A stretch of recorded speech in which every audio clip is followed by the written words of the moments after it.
What a pleasure it is to be here. When we lived down here, we didn't have things like this on a Saturday morning.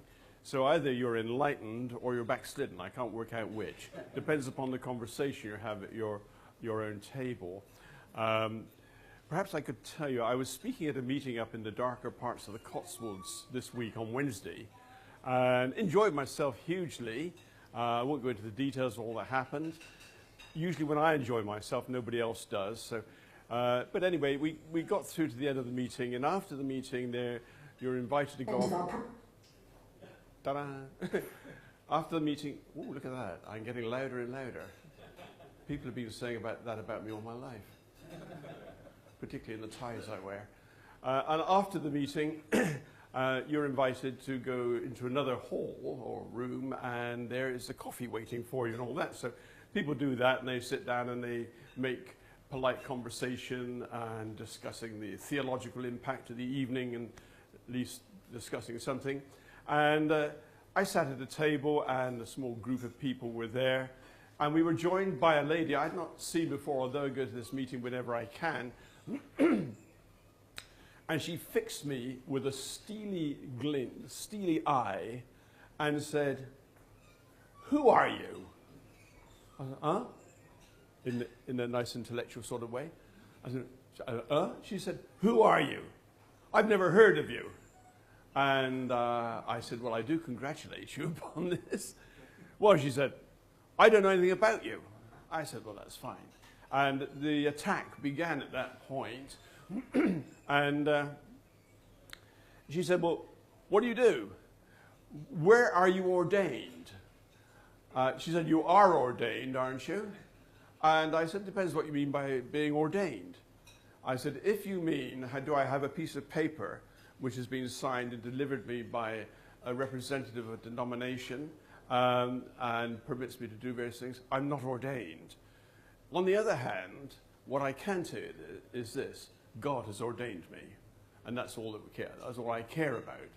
And she harumphed at that point and decided to drink her coffee elsewhere. But there is the question, well, who are you? Because people have some strange and wonderful ideas. I was going a series of meetings once, going through from the East Coast and the States through to the Midwest, and there were a series of one-night stands, and everywhere I went, I was being introduced with a slightly different title. And to begin with, I was introduced as a professor of aeronautics, which sounds okay. Then I became a professor of astrophysics, which I certainly am not. And then I became a professor of, after astrophysics, I then became a professor of astronomy. And ultimately, the last place, I'm glad it was the last place, I was introduced as a professor of astrology.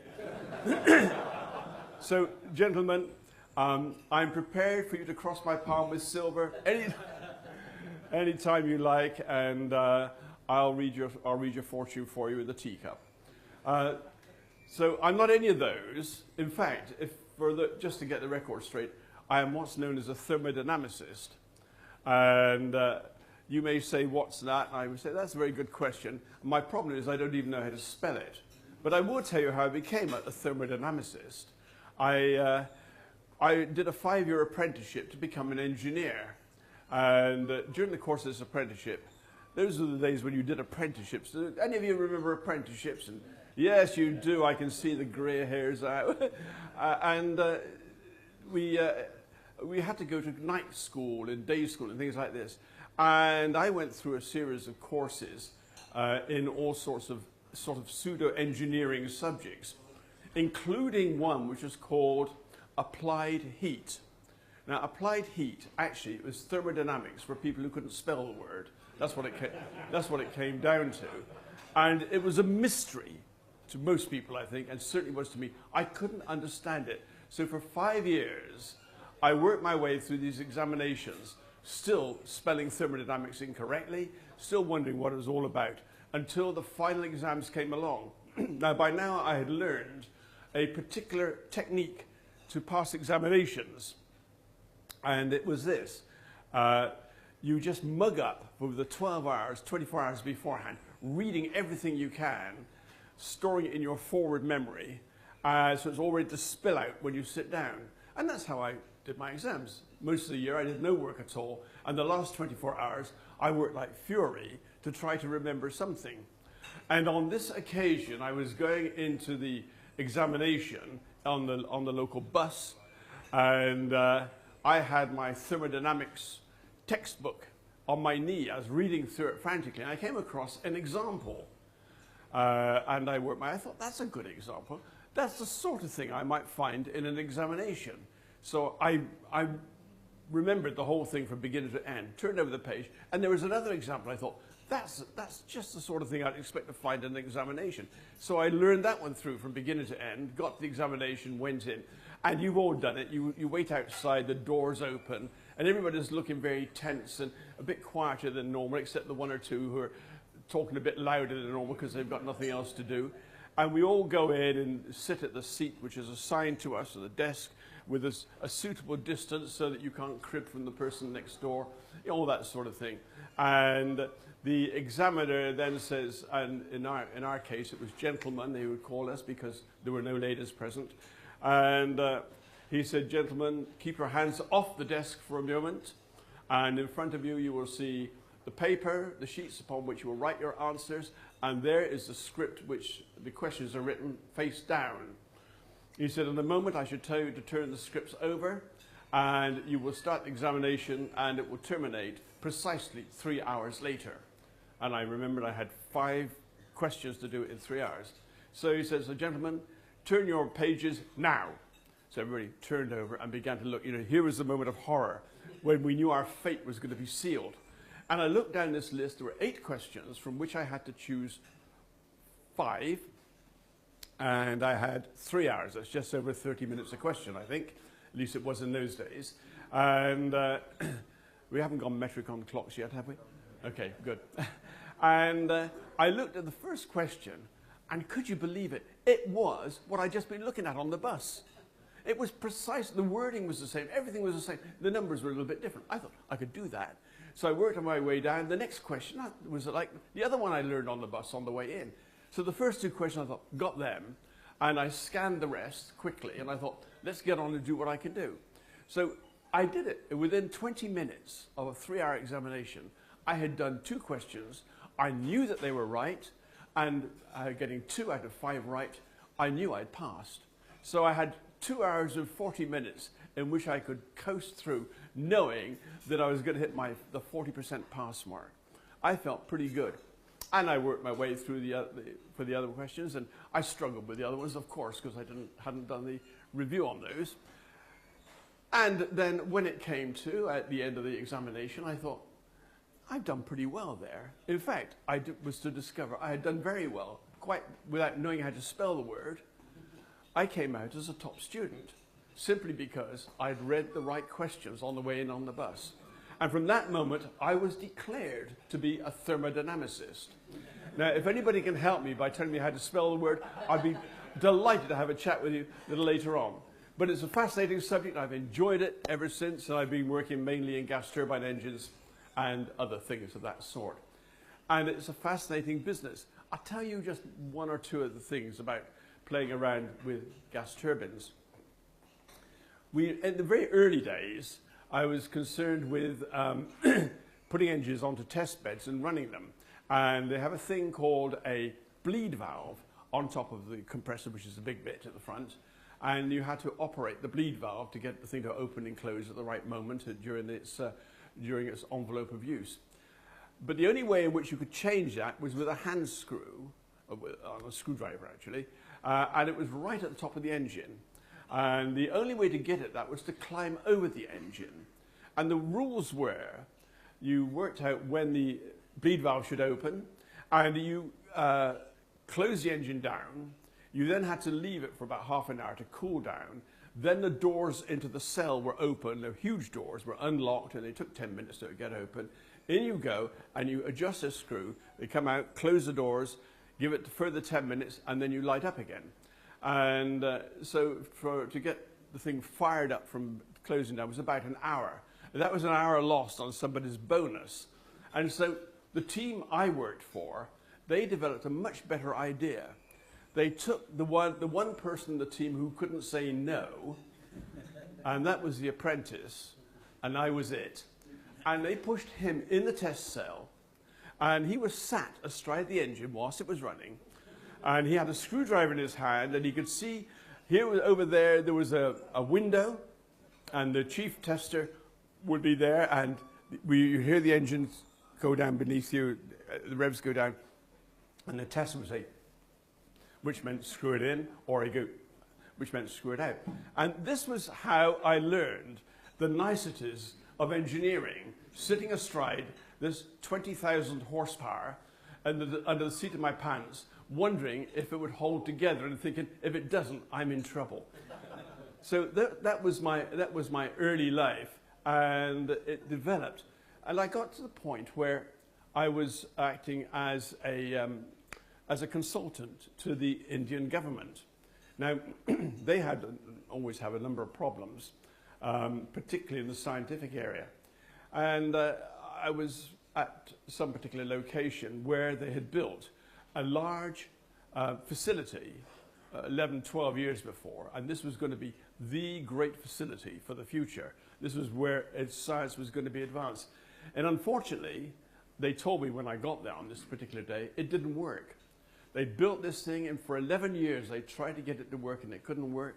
They'd had 2 teams of research and scientists in to try and find out why the thing wouldn't work. They could dismantle it, each component would work, they put it together, it wouldn't work. And they said, sort it out. And so I didn't know how to sort it out, and I said, well, first of all, I'd like to have a set of drawings to show the installation. So the boss man shouted to his minion, set of GAs, which is General Assemblies, and he ran off, and after 10 minutes came back with what looked like a roll of linoleum. And way down it was actually a roll of paper, and it was about 12 to 14 inches in diameter. And these were drawings, engineering drawings, about 8 foot by 6, which were all laid out. And we opened up the first one. I said, I just want to look at the overall plant layout first. We pulled that out. We looked at it.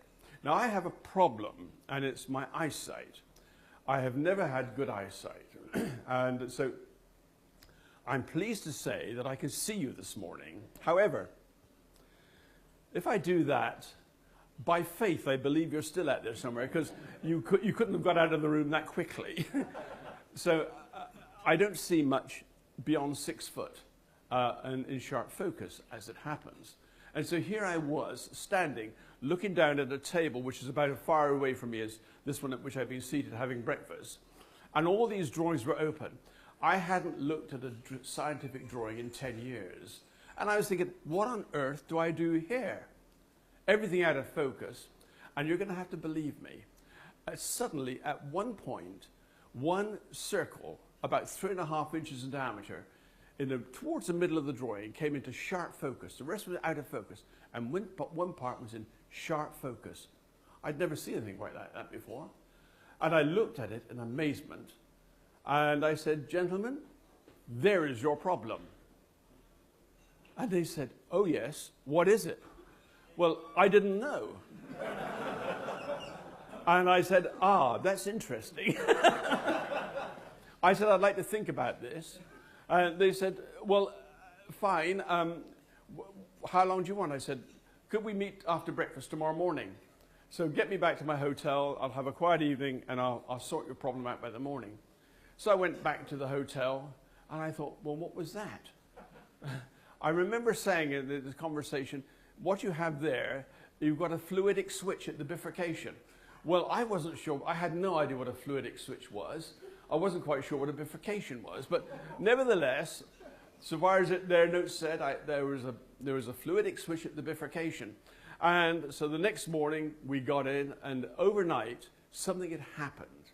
It all happened because of the activity in the wildlife in my bedroom. I was in a hotel, and it was called the Ritz Hotel.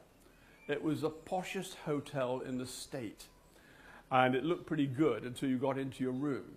And the room had a red carpet. I've never forgotten that. And it was heavily patterned.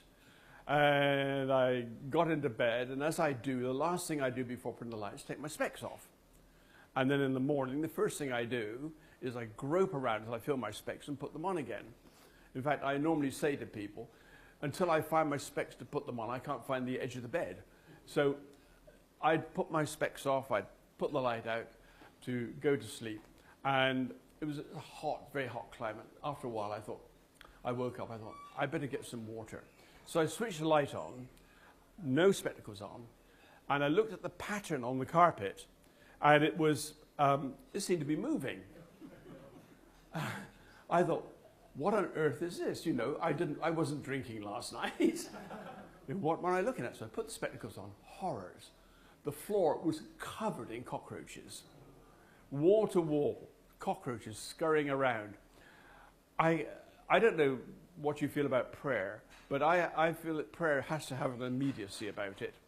And I prayed, and I said, Lord, I don't know whether or not cockroaches can climb the legs of beds, but Lord, please make sure no cockroaches climb the legs of this bed. And that was my prayer. I didn't sleep much, but by the time the morning came, I'd had a chance to think about this problem and the fluidic switch and the bifurcation.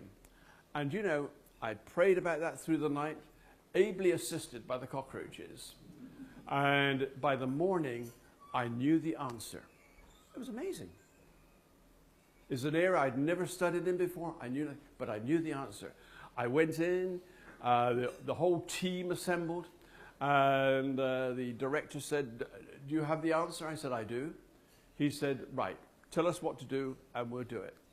And I said, well, this is the nature of your problem, and it's created by a mismatch over here.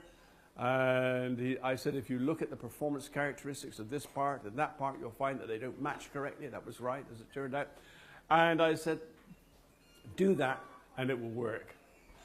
And I'll tell you something, fellas.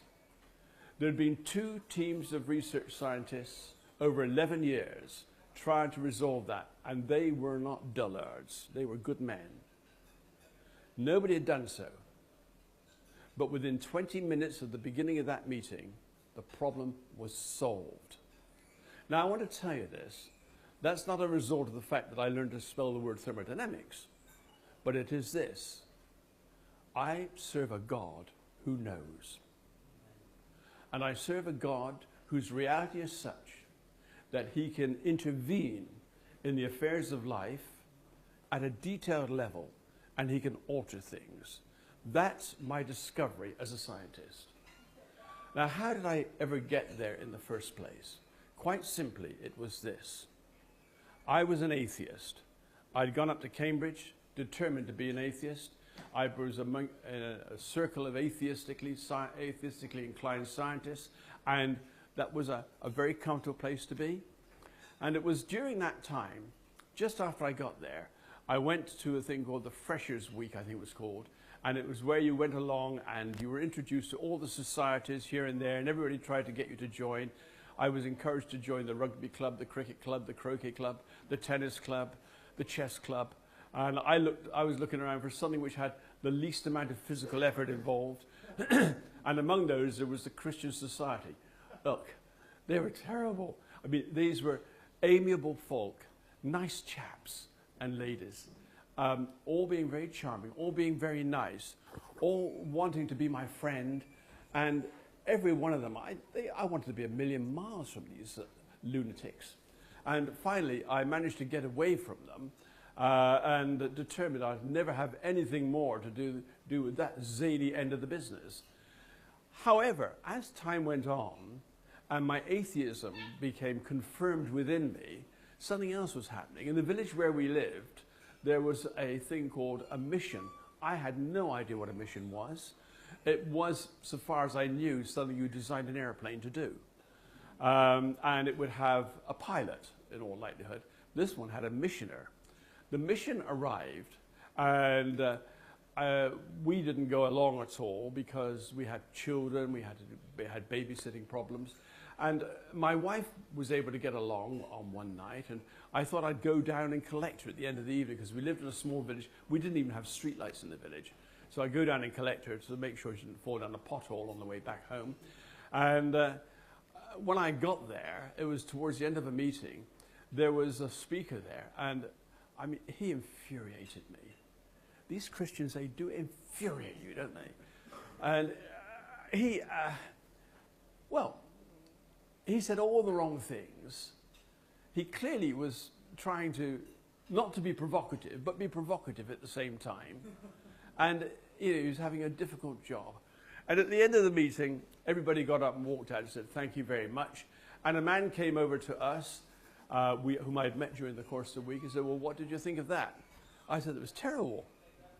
And we got into a discussion, and before long, to my horror, this man was sat in my home, drinking my coffee. And here was my wife, this man, and me.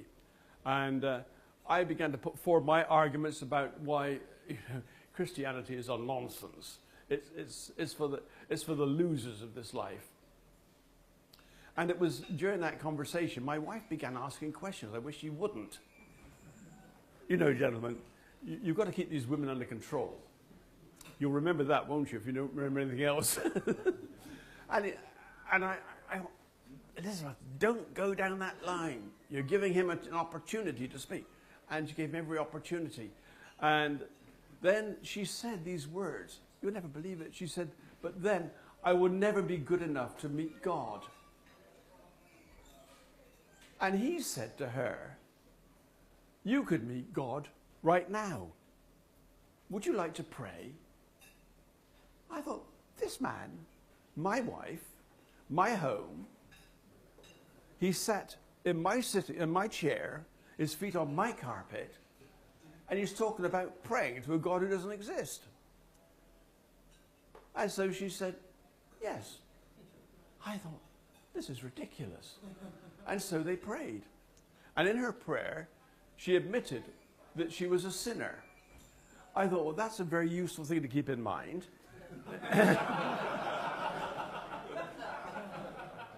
Next time we have a bust-up, I should remind her, you're a sinner. And I thought, keep that one. You know, we store these things up. They store up the bullets. And then she said that she believed that Jesus had come in order to give her a new life. I thought, what hocus pocus is this? And then she said, I want to commit my life to Jesus that I might be a Christian. I thought, good grief, this is terrible. And then she said, amen. And I thought to myself, here is the perfect experiment. Now, I know how to do experiments. Essentially, I'm an experimentalist, not a theoretician. And I thought, here is the experiment. I knew my wife before she prayed that prayer. She has prayed that her life would be changed. If there is a God there, he will know my wife's heart. He will know that she's honest. He will know that she wouldn't tell a lie. He could trust her, and I could trust her in that respect, in every respect, actually. And therefore, if he's there and he's God, he cannot refuse to answer that prayer. And if he does, the answer must be that her life will be changed. Now, here's the experiment. I know what she's like before she prayed the prayer. If there's a God there and he answers, when she looks up from her prayer, she will be changed. She'll be a different person. That, to me, was an entirely logical sequence of thinking. On the other hand, as I fully expect, there is no God there. The prayer cannot be answered. When she looks up from her prayer, she will be the same as when she bowed her head. Therefore, there is no God. Quod est demonstrandum. I've got it. Wonderful. Here is my experiment. So she prayed, and she said amen, and I watched in anticipation that my wife would look up and she was the same woman who bowed her head. Otherwise, I would have a big problem. She looked up. Gentlemen, I had a big problem. She was transformed. I couldn't believe it. I mean, I was the guy who turned her on. I was the fellow that she would go gaga over. I was the man that she would idolize. I was the man that she would love. And here she was now a totally changed person in an instant. And so I thought, I've got to get control of this. So I said, Elizabeth, go to the kitchen and make some coffee, would you please? So she went out to make some coffee. This man turned on me and I said, you're never going to get me on that, on your emotional high. He said, I can see that. My wife came back in with mugs of coffee, and we got rid of the fellow as soon as possible. We went to bed. I normally sleep very easily. I slept wonderfully last night, I can tell you. And I owe a debt of thanks to my host who's hidden away somewhere. And that's the way it is in my life. I get into bed and switch off, full stop. On this occasion, I couldn't sleep. And then on the other side of the bed, I heard this gentle, regular breathing. Isn't it infuriating? You think, I can't sleep. Why is she sleeping? So you do the thing, you turn over in bed, you push out with your foot, kick her. And you, what? And you say, oh, I'm so sorry, did I wake you up? I've done it. And the night went on, and all night long I was in a turmoil. And then, at one point, something happened. I saw a picture. Now, I now know I should call it a vision, but I wasn't into Christian speak in those days. And in this picture, this vision, I was looking across an open field, a huge field, the sort of fields you see in East Anglia, which seem to go on forever. And this field had been sown with wheat crop. And the wheat had grown, it had come to fruition, and it had been harvested. And on the far side of the field, there was a bank of trees, and that was delineated by a hedge. And I was around here looking over the hedge. It was about 4 foot high. It was neatly trimmed, quite neatly trimmed. And as I looked around, I could see just one strand of wheat standing. And frankly, it was out of place. It should have been mown down. The combine harvester had missed it on the edge of the field. And I looked at it and I thought, what a shame. That seed, that grain was sown 4 months ago. It germinated. It grew. It came to full height. It began to fill out. The grain filled out on it. It ripened. It turned white. It was ready for the harvest. But it's too late. The combine harvester has gone by. And as I looked at it, gentlemen, it suddenly occurred to me with total horror, that grain, that standing grain of wheat, was me. Something had happened in the week. My wife had been changed. Other people connected with this mission had been changed. I hadn't. It's almost as if a combine harvester had gone through the village. People had been, as it were, harvested, but I wasn't. And was it too late? And then I heard a voice. And I heard this voice audibly, as indeed you hear my voice now. And the voice said, the harvest is past, the summer is ended, and we are not saved. And I thought, who was that? And then I heard the voice again, but louder. The harvest is past, the summer is ended, and we are not saved. And then I heard it louder and louder, and finally I could just hear this voice saying four words, we are not saved. I didn't even know what it was. What was it to be saved? I didn't know. But I knew something. This God who didn't exist was actually there. He was actually speaking to me. He was challenging me. He was calling me. And he needed a response. But my problem was this. Whatever being saved was, I was not. And I had about half an hour's sleep before it was time to get up in the morning. Sunday it was. My wife said, big grin on her face, I'm going to church. And I said, I'm changing the gearbox on the car. So I got into the car. An hour and a half later, she came back from church with a big grin on her face. And she said, Roy, it's wonderful, wonderful. I said, what do you mean you only been to church? I said, yeah, but it's wonderful. You've got to go. Well, there's a fellow in the Bible who said, I too am a man under authority. And I suspect that many of you are in the same boat. And I'm a man under authority. So my wife said, you go to church. So for a quiet life, I went to church. And I sat through the service. There weren't many people there. It was a Sunday evening, and in the country, people go to church in the morning, not in the evening. It's all to do with farming and things like that. And I sat there. And this missionary got up to speak. And you know, every single thing he said was to me. It was about my life. It was my life he was laying out before these people. They didn't know it, but I did. And I was trying to hide. Have you ever tried this? Sitting in a crowd of people, you don't want the speaker to see you. So you get a little lower, then a little lower, then you move over a bit, hoping a pillar will enter. And I was doing all this sort of thing, but I couldn't get out of his line of sight. And then finally a voice said to me, you know, you've got to do something about this. And a second voice said, but you're not like them. You're different. I thought, yeah, I'm different. And the first voice said, but you know, you're not saved. And the second voice said, but you need to be. And the first voice said, there's nothing you can do. Do nothing. And the second voice said, you know, you're in a mess unless you do something about this. And I thought, well, what am I going to do? And the voice said, you do as the missioner said. And the missioner said, I want you to get out of your seat. I thought, this is the last haven of defense I have. I want you to get out of your seat, and on the way out of the church, I want you to come to me and say, could I have the little red book, please? I thought, well, that's not too difficult. So I waited for everybody else to get out of the way so I wouldn't be seen. And I thought, now's my moment. And the remainder of the congregation were over this way. I was going out that way. And I put the jacket, the tongue of the jacket pocket in, the flap in. And I walked over to this man. I'd rehearsed my statement. It's going to be crisp, clear, unambiguous, straight, one sentence, little red book, I'll be out. And that would be that. I've done what I was supposed to do.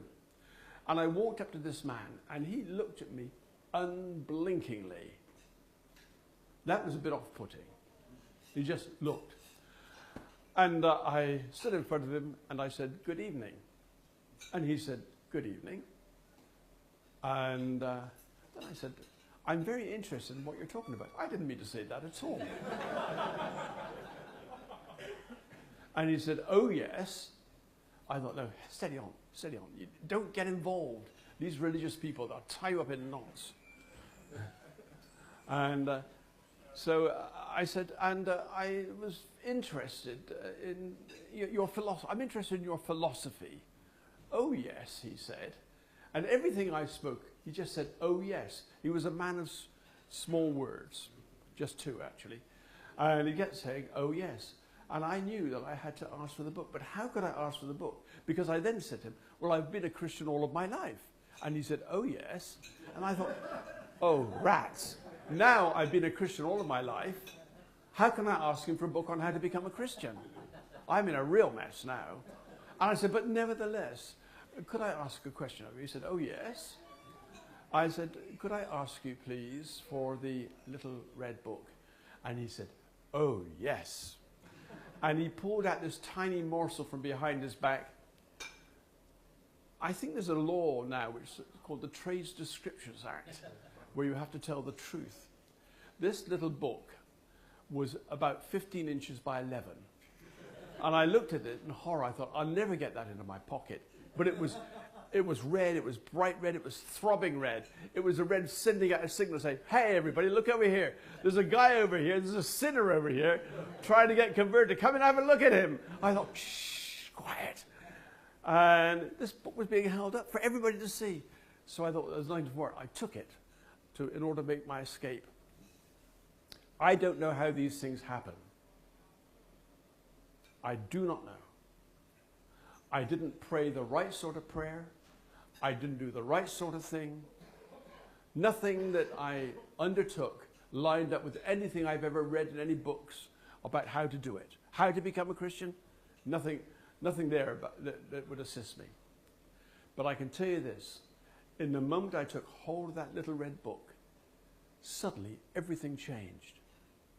Immediately, there was a great peace in my heart.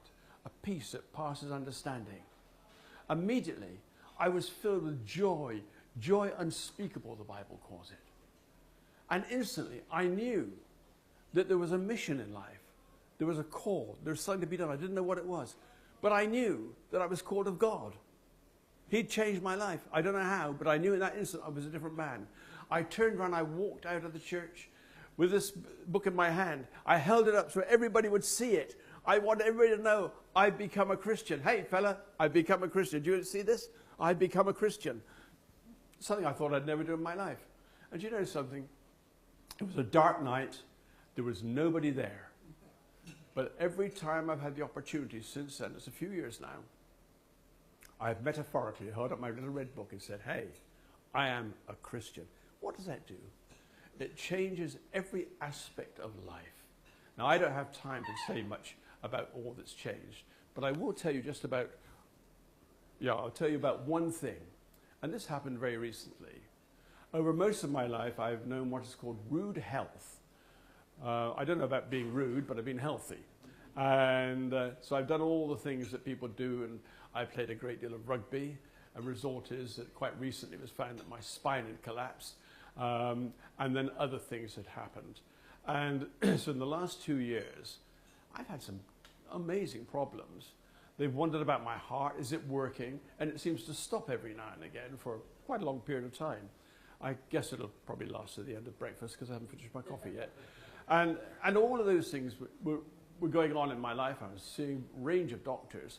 I have a team of cardiologists watching my heart from different parts of England.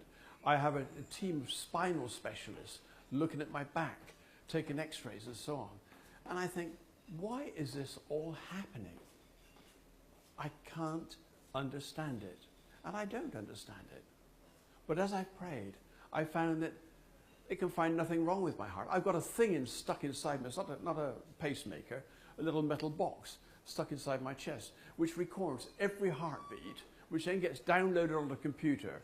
And the result is they say, oh, you're all right. Come back again in 6 months' time. And so I go back in 6 months. I know what they're going to say. You're all right. I feel like saying, look, you know God's done it, don't you? They can't find anything wrong. And they look at my back and they say, you should be in excruciating pain. You are in pain, aren't you? No, I'm not in pain. Why aren't you in pain? Because I don't hurt. That's why I'm not in pain. And you know, these are the sorts of conversations which go on. But there are dark moments, I'll be honest with you. There have been dark moments, and I don't want to portray anything else. But one thing I will tell you about. 3 months ago now, maybe 4 months, I was in a lot of pain. Moving around was terrible. For me to get from one end of my house to the other, and I don't live in a particularly large house, would take me about 7 minutes. I would have to take a pace and pause while the pain went down. And so getting up of a morning at one end of the house to get to a cup of coffee at the other end was a major thing.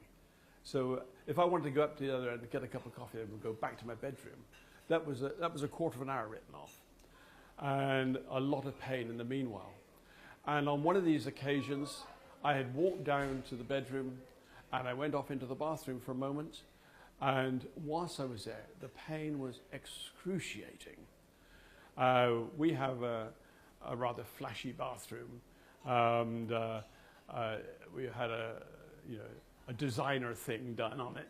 And we have a false wall, which makes it look very pretty. And, you know, it separates the different functions of a bathroom out quite neatly. And I stood there and I tried to turn. And as I turned, the pain was out off the limits. And at that moment, something happened. I thought, perhaps I'm going to faint. But in that instant, everything changed. I was transported. The only thing I can say, I was no longer in the bathroom. I was somewhere else. And I found, and please, I don't embellish this in the slightest. I found I was walking in an area where there was great light. I looked up, the sky was blue, an intense blue, no clouds. The sun was up there somewhere shining. I looked beneath my feet, and my feet were actually in white cloud.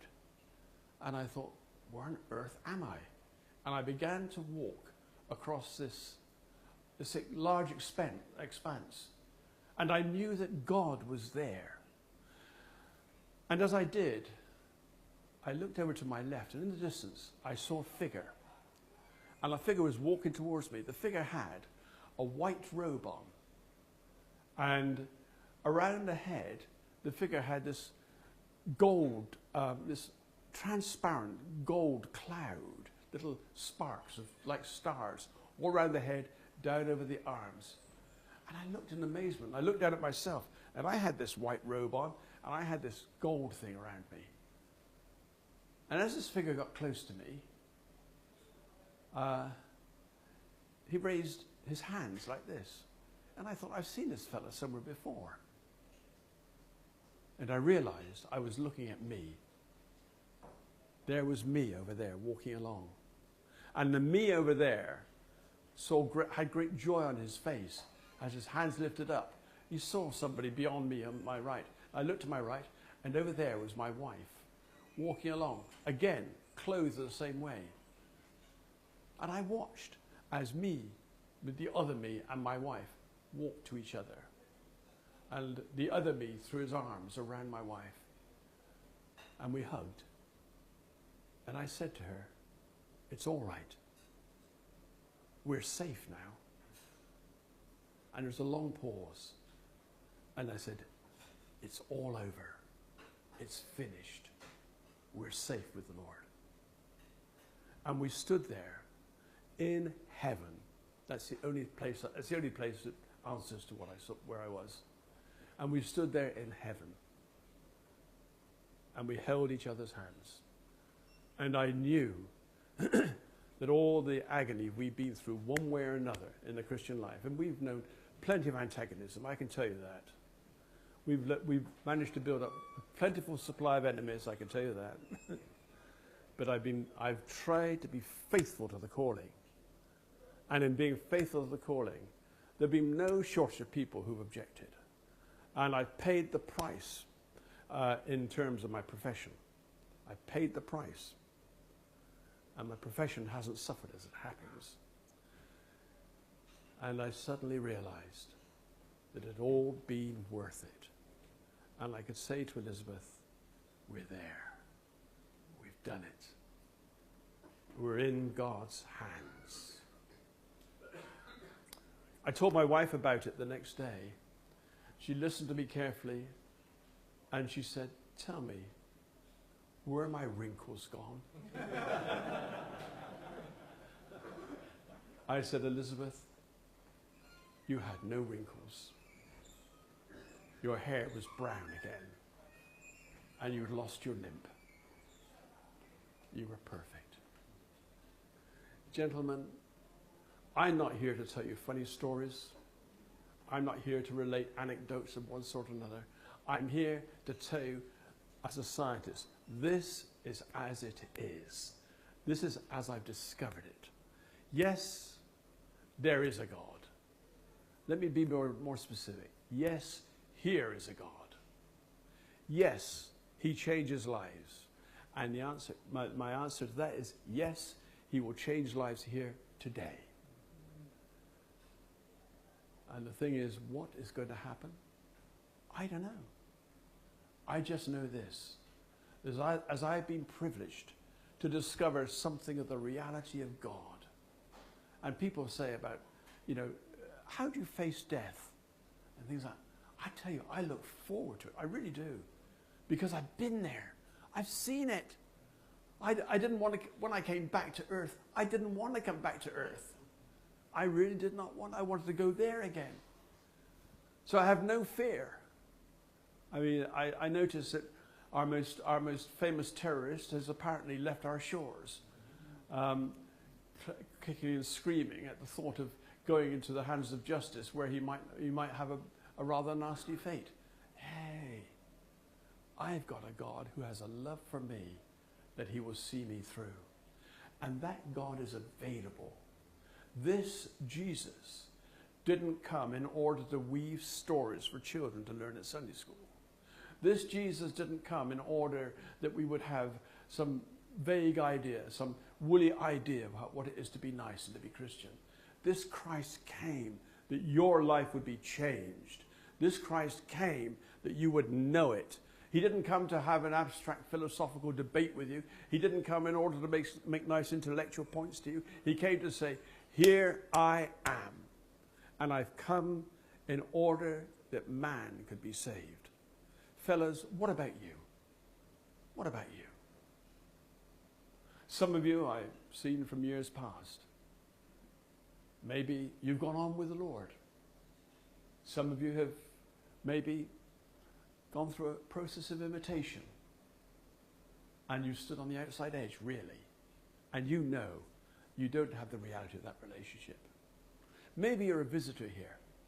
And someone has dragged you along, kicking and screaming, just like C.S. Lewis was, kicking and screaming.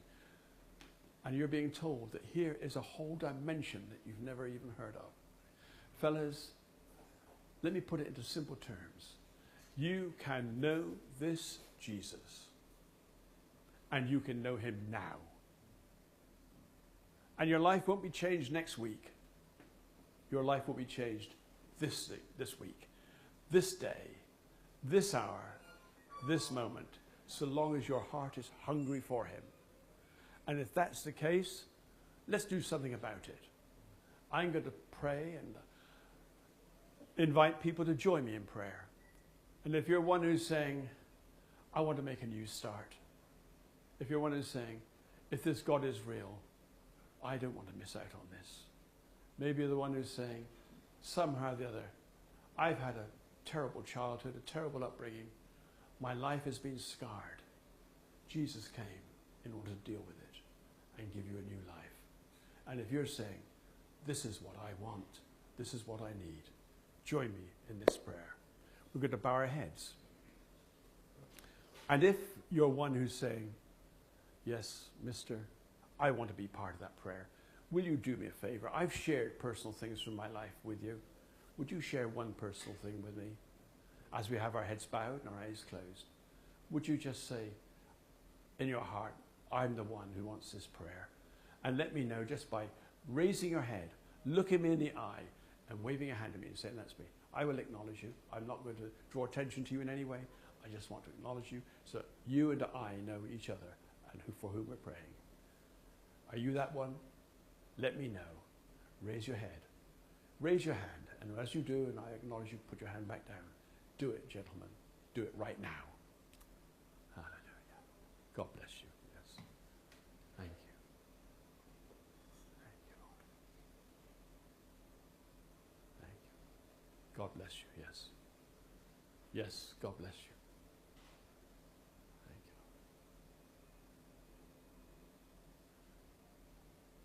you. Okay.